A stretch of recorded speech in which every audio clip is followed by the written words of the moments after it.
മുസ്ലിം league ദേശീയ general secretary P K Kunhalikutty തന്നെയാകും സ്ഥാനാർത്ഥിയെന്ന സൂചന നൽകിയാണ് തിരഞ്ഞെടുപ്പിനൊരുങ്ങാൻ MLA-മാർക്ക് നേതൃത്വം നിർദ്ദേശം നൽകിയത്. MLA ഹോസ്റ്റലിലെ VK ഇബ്രാഹിം കുഞ്ഞിന്റെ മുറിയിലായിരുന്നു അടിയന്തര യോഗം. വോട്ടർ പട്ടികയിൽ പേര് ചേർക്കുന്നതിന് മുൻതൂക്കം നൽകണമെന്നാണ് അറിയിച്ചിരിക്കുന്നത്.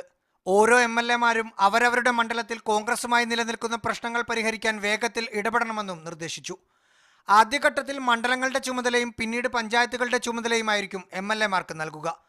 2.5 ലക്ഷത്തിനും 3 ലക്ഷത്തിനും ഇടയിലുള്ള ഭൂരിപക്ഷമാണ് ലക്ഷ്യം. ഇപ്പോഴത്തെ സാഹചര്യത്തിൽ VK കുഞ്ഞാലിക്കുട്ടി സാഹിബ് എന്ന വ്യക്തിയോ അല്ലെങ്കിൽ MK മുനീർ എന്ന വ്യക്തിയോ അല്ലെങ്കിൽ വേറെ ഏതെങ്കിലും വ്യക്തിയോ അവിടെ പ്രസക്തമേ അല്ല.